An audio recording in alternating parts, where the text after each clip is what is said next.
What's going on, guys? Mike McFarland here.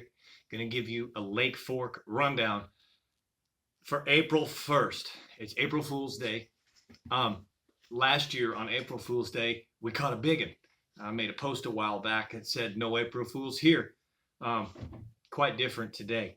But actually, let's back you up since I haven't given you a rundown this week at all. Let's back you up all the way to last Saturday. Okay, the day before the Mega Bass event. Last Saturday, we had 57 degrees, 60 degree parameters. That's main lake, not backwaters, okay? That's the warmest water that I'm capable of finding in the main basin.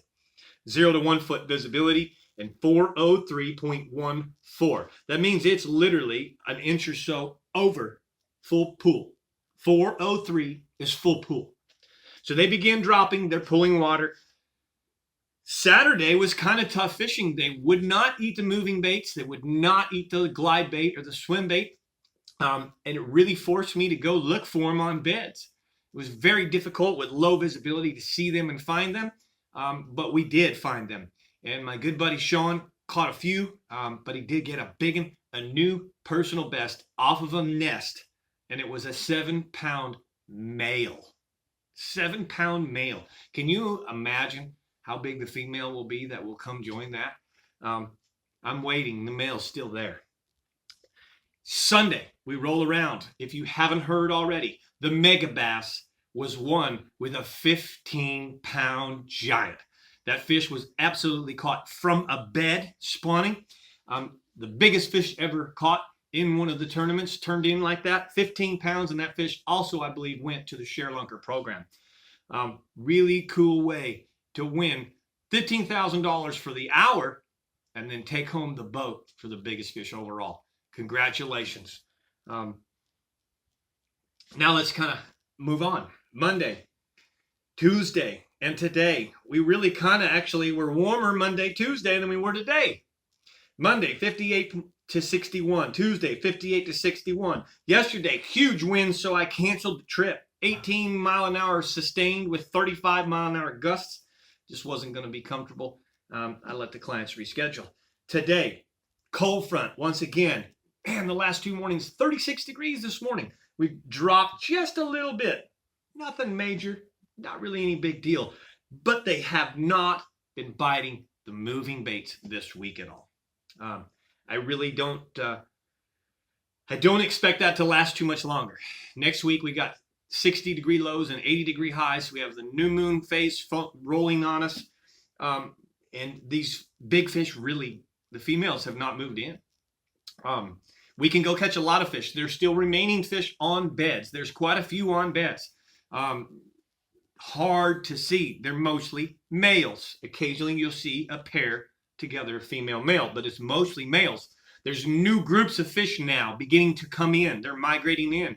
And these fish that we're catching off the secondary points are pale white, fresh, and still cold because they're coming in from the deep water. But basically, we've been falling now for almost 6 days straight, somewhere in there, okay? And that falling is never good. Gates open, high pressure, bluebird skies, winds blow really hard from one day on the north and the next day the south, and then the next day the northeast and the next day the west. And it's been what we call the Texas two-step. Fish move in, they move out. The fish move in 2 steps and out 1, in 1 and out 2, in and out, the Texas two-step.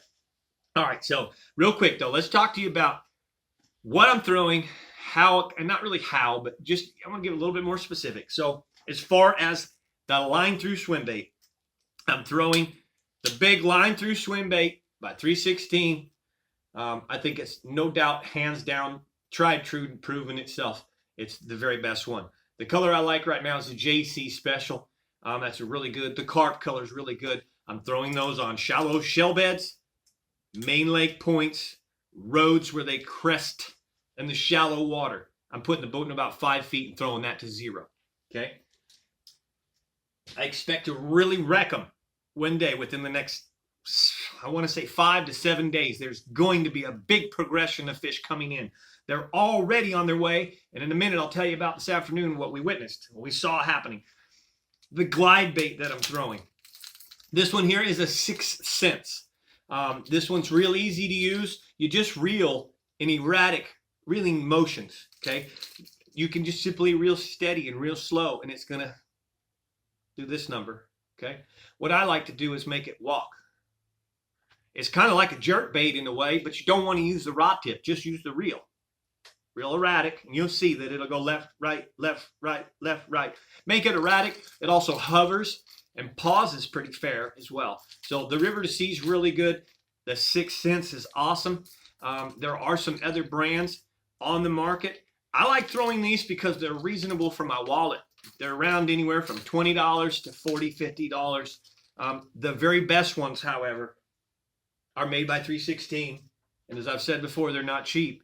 But if you commit and you get into doing that, that's where you want to go.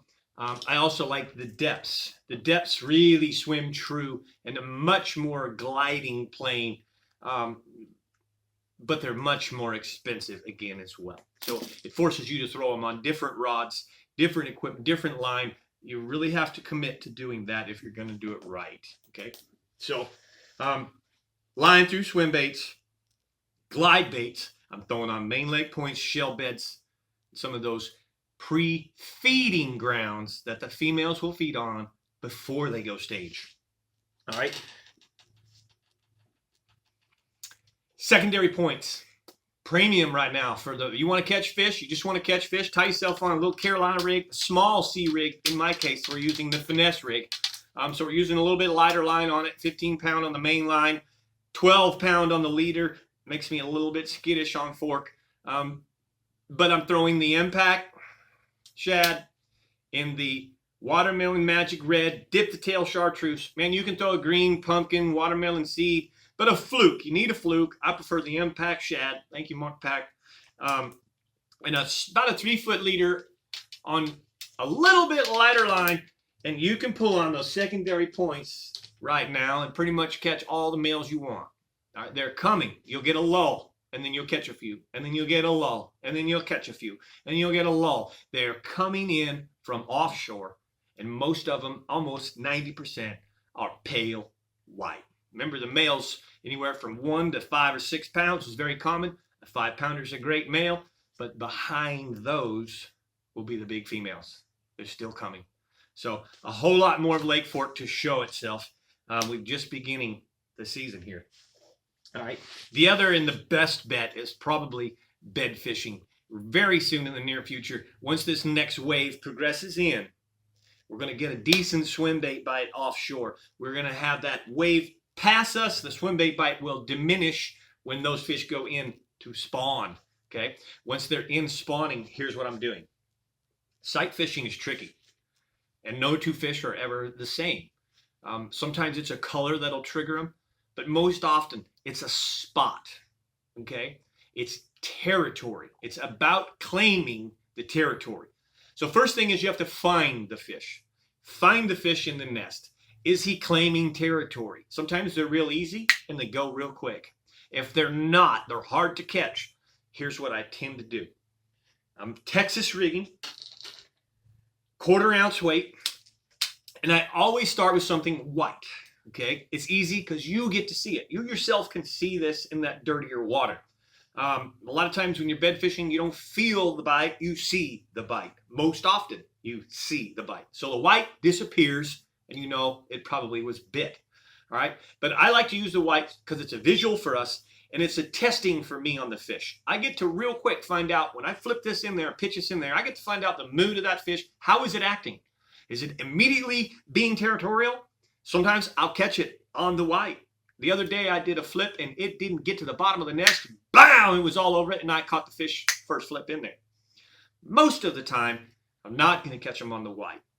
I'm going to use the white again to measure the fish, to see where it's at, and antagonize it. Okay? You have to be really careful when you go to antagonize them. You don't want to shoo them off. You don't want to push them away. You never chase the fish, meaning throw to the nest only. And the fish comes out of the nest and goes over here 4 feet. Don't chase the fish. You'll scare it off. You'll make it go away. But every time it goes back to the nest, throw on it again. Now, the key that I've learned over the years is that I've seen fish chase each other. 99.9% of the time, they chase each other and nip the tail. Okay, especially fish tank fish. They nip tails, and that's how they claim territory. You see it. Watch the bass when the gar go by. And where will they nip? They'll chase them and nip the tail. So what I do when I have a bass that's hard to catch in a nest, as long as the bass is committed and keeps coming back, it keeps coming back, every time it gets in the nest, I chase the tail. I take this white bait and I flip it past it, and then I chase the tail. And I keep doing it until that fish fires up. And you'll know that he's fired up because he'll spin a 180 and he'll look upside down at your bait. Or better, watch the tail itself that you're chasing. Because once you start to chase it, that tail starts to get moving. And the fish will be out here looking back at it and with the tail moving.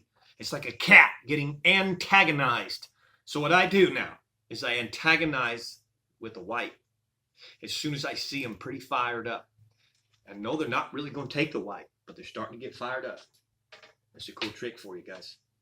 That's when I do the old switcheroo on them. My favorite thing to do is to go ahead and toss something natural. Anything. A lizard, chartreuse tail on the lizard. But I've found so far this year that this is getting every one of them, even the big ones, the smarter ones. But I get them antagonized with the white. When they're fired up, I throw in this little deal right here, which is the Rage, made by Rage, Strike King Rage Cutter Worm, Okeechobee Crawl. And I do it with that little tail chartreuse. Every one of them has been clockwork. Now you'd say, why don't you just throw that in there in the first place? Remember to listen to this closely. The fish has to be fired up. If he's not fired up, it doesn't matter. They don't eat when they're in the nest. They claim territory. They're getting ready to have a female come join, lay eggs and spawn. They're not there to eat. They're there to claim territory. So it's kind of like getting up on their grill. Keep getting up on them. Keep getting up on them. As long as they don't leave, they're catchable. Every last one of them. So that's it, guys. I hope that helps you if you're coming out this weekend. I'm going to do another quick rundown tomorrow night. I suspect this morning I went and looked at some of the bedfish, and they were really leery. In fact, as soon as we would pitch the bait in, they would completely leave and not come back until we took the bait back out of the nest and even backed off. That's because the last couple nights we got into the 30s. It's chilly, the nip of the morning. So if you're looking for the bedfish, you're better off to go in the afternoons. You'll see much more of them, and those females typically pull up and join those males definitely later in the afternoon. All right, that should cover the best I can for you right now. Hopefully get you on some fish this weekend. Throw the impact shad if you want to get bit. Look for the bedfish. You never know what you're going to find. And if you're really a diehard and want nothing but one big bite, stick with the swim baits out there on the shell reefs. Because when you do, every time it's a big one. All right, thank you so much for watching. Hit the thumbs up if you like this. Don't forget to comment below. Hit the subscribe button if you haven't already. I'm Mike McFarland, giving you a Lake Fork rundown for basically, I think, March 29th through April 1st. Thanks for watching.